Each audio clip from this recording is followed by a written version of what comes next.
नमस्कार, सत श्री अकाल, प्रणाम, आदाब। मैं आज आया हूँ अवनीश यादव जी के कार्यालय पर और आज अवनीश यादव जी से बात करते हैं, चर्चाएं करते हैं और बातें करते हैं। क्या माहौल है अवनीश यादव जी का? किसान नेता अवनीश यादव जी हमारे बीच में पधारे हुए हैं। तो सबसे पहले अवनीश यादव जी के ही मुखारबिंद से आप लोगों तक मैं उनका परिचय पहुंचवाऊंगा। अवनीश यादव जी, आपका हार्दिक स्वागत है हमारे साक्षात्कार टीवी में। नमस्कार। और मैं धन्यवाद देना चाहता हूँ आपको जो आपने मुझे इस लायक समझा और मेरे घर आए। आपका बहुत बहुत स्वागत है। अवनीश यादव जी, अपने दर्शकों को अपना एक बार संक्षिप्त रूप में परिचय दे। मैं अवनीश गुलाबपुर, जिलाध्यक्ष भारतीय किसान यूनियन किसान से, और मैं सोंगरा पंचायत से प्रधान पद प्रत्याशी। बहुत सुंदर। आप प्रधान पद प्रत्याशी हैं, जिला अध्यक्ष हैं। तो और आपके बारे में बहुत सारी चर्चाएं भी सुनी हैं कि आप बहुत अच्छे समाज सेवी हैं। तो सबसे कोई भी समाज सेवी हो, सबसे पहले प्रश्न यही उठता है कि समाज सेवा की भावना आपके अंदर कहाँ से उत्पन्न हुई और इसके प्रेरणा स्रोत कौन है? मैं समाज सेवा के लिए अपने दिल्ली में जब रहता था तो मेरा एक मित्र था। जी तो जब मेरा मित्र था तो वो क्या करता था कि वो वृद्धाश्रम कभी कभी जाया करता था। जी जी जी। और जब जब वृद्धाश्रम जाया करता था तो वो कभी कभी चॉकलेट ले जाया करता था, हम्म। कभी कोई और सामग्री ले जाया करता था, कभी कुछ सामग्रियाँ ले जाया करता था। तो उसने एक बार मुझसे कहा जी कि यार तू फ्री है?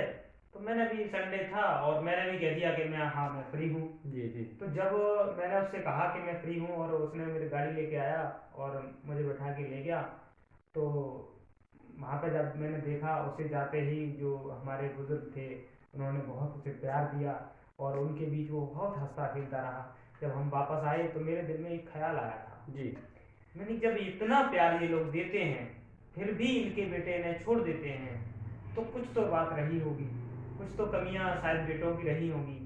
फिर मैंने उसी उसी के साथ साथ मैं थोड़ा जाना आना स्टार्ट हो गया और उनसे ही मैं थोड़ा अपनी जेब का खर्चा वहाँ पे करने लगा, छोटी छोटी चीज़ें वहाँ ले जाने लगा। तो मुझे उनसे ज़्यादातर ये लगने लगा कि मेरे वो घर से ज़्यादा मेरे माँ बाप हैं या फिर मेरे दादा दादी हैं, और मैं उनसे ज़्यादा लगाव लगा। तो मैंने देखा कि मैं अपनी नौकरी के क्षेत्र को छोड़कर समाज सेवा के लिए आगे प्रेरित हुआ। और मैंने सोचा कि ऐसे अगर हम आगे कार्य करेंगे तो हो सकता है कि हमें सबसे ज़्यादा खुशी मिलेगी। बहुत सुंदर। देखिए, आपकी प्रेरणा का स्रोत एक इतनी महान जगह है जिसे वृद्धाश्रम कहते हैं। और क्या आपने भी कभी सोचा कि मैं वृद्धाश्रम बनवाऊं? नहीं, मैंने अभी इस बारे में तो नहीं सोचा है, क्योंकि मैंने एक अच्छी शिक्षा के लिए स्कूल की ओर जरूर सोचा है। जी। मैं ये सोच रहा हूँ कि अभी अगर हम अच्छे संस्कार और अच्छे स्कूल में शिक्षा अगर दे पाएंगे तो हो सकता है कि हम वृद्धाश्रम को खत्म भी कर पाएंगे। वाह, क्या बात है! बहुत सुंदर, बहुत अच्छे विचार हैं आपके। और शिक्षा के लिए जो आप सोच रहे हैं, तो एक बार शिक्षा के लिए क्या कार्यकारिणी हो सकती है आपकी और क्या आप कर सकते हैं, थोड़ा सा संक्षिप्त रूप में हमारे दर्शकों को समझाइए।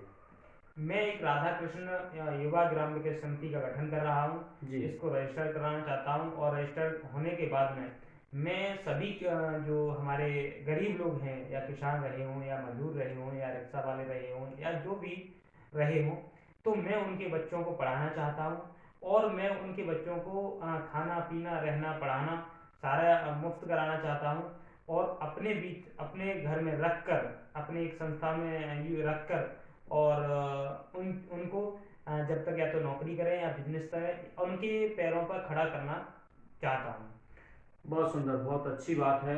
अच्छा, एक बात और मैं जानना चाहूँगा कि विद्यालय बनाना और इधर आप राजनीति भी कर रहे हैं, इलेक्शन करना, और ये सारी चीज़ें बहुत बड़ी हो जाती हैं। तो क्या कहीं किसी एक विशेष व्यक्ति या किसी पंचायत या किसी गांव का कोई सहयोग है, या आप सारी बातें अपने अकेले की दम पर करना चाहते हैं? तो कहीं ना कहीं ऐसा तो नहीं है कि एक वो कहावत सुनी गई है कि अकेला चना बाहर नहीं घूरता है। जी मगर मुझे सहयोग बहुत मिल रहा है, मुझे जी कई लोग मेरे साथ हैं और मेरी पूरी एक टीम है जी जो मुझे साथ दे रही है।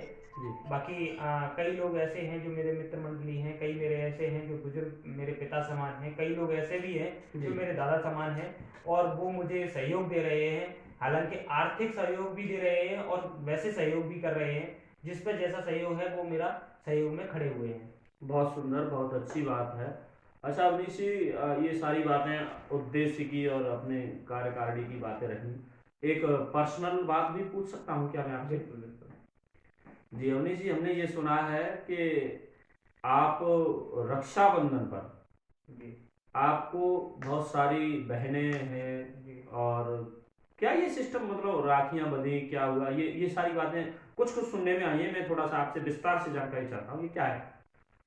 एक दिन मैं अपने घर पर था जी और घर पर मैं जब बाहर निकला जी तो मैं बाहर बैठा हुआ था, रक्षाबंधन का दिन था जी और मैं अकेला, तो मेरी बहन, जो छोटी बहन है मेरी, जी वो आई और उसने मुझे राखी बांधी।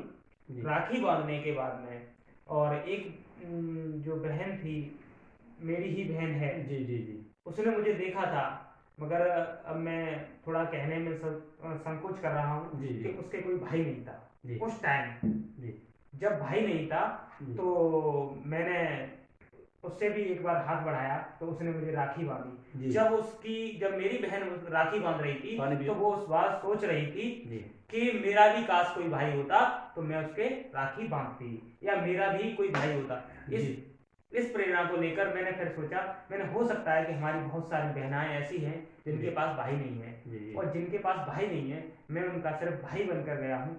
इससे बहुत लोगों ने राजनीति में भी इफेक्ट डाला कि यार ये राजनीति की चमकाना चाहता है या राजनीति करना चाहता है। तो मैं उन लोगों को सिर्फ इसी आपके चैनल के माध्यम से बताना चाहता हूँ कि मैं राजनीति के लिए नहीं कर रहा हूँ, जैसी गंदी राजनीति लोग कर रहे हैं। मैं सिर्फ समाज सेवा करना चाहता हूँ, और मैं राजनीति का मुझे पता नहीं कि मैं आगे करूंगा या नहीं करूंगा, मगर मुझे ये जरूर पता है कि मैं समाज सेवा जब तक मेरी दम है, मेरी सांसें हैं, तब तक जरूर करूंगा। बहुत सुंदर, बहुत सुंदर, बहुत सुंदर आपका सिस्टम है समाज सेवा करना। मैं आपसे सिर्फ और सिर्फ एक बात पूछना चाहूँगा, उसी से तय हो जाएगा, दर्शक सब जान जाएंगे कि ये राजनीति करना चाहेंगे या नहीं, या इन्हें राजनीति करनी चाहिए या नहीं।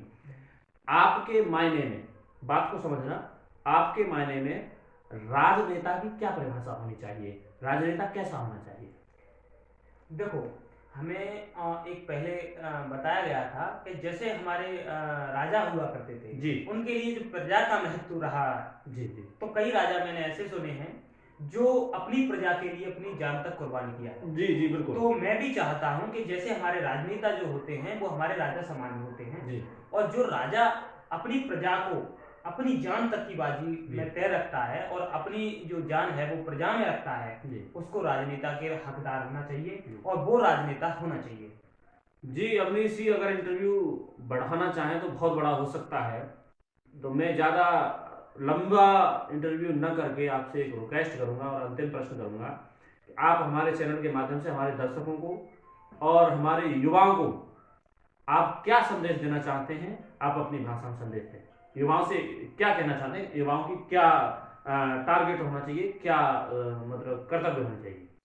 देखो, मैं सभी युवाओं से यही कहना चाहता हूँ जी कि मेरे जितने भी युवा भाई हैं और जी जितने लोग मुझे सुन रहे हैं, या जितने भी मेरे भाई मुझे देख रहे हैं, तो मैं उन सभी से कहना चाहता हूँ कि अभी आप सोशल वर्किंग में, अगर आप, मैं समझ सकता हूँ कि आप पूरा टाइम नहीं दे सकते हो, जी मगर थोड़ा बहुत आप जब भी कोई मदद मिले, जब भी कोई गरीब मिले, या जब भी आप ऐसा लगे कि वहाँ कोई किसी की मदद की जरूरत है, तब जरूर आगे बढ़ें और सोशल वर्किंग में हमेशा थोड़ा बहुत काम करते रहें। जी बहुत सुंदर, ये रहा इंटरव्यू अवनीश यादव जी का। बहुत सुंदर बात कही अवनीश यादव जी ने, और मैं आप सब लोगों से कहूँगा साक्षात्कार टीवी को लाइक करें, सब्सक्राइब करें और शेयर करें। कमेंट बॉक्स में बताएं कि अवनीश यादव के कैसे विचार हैं, क्या सिस्टम है अवनीश यादव का, अवनीश यादव को राजनीति करनी चाहिए या नहीं करनी चाहिए। नमस्कार, प्रणाम, सत श्री अकाल, मिलते रहिए कैमरा पर्सन सौगेंद्र यादव के साथ कविराज किशोर से।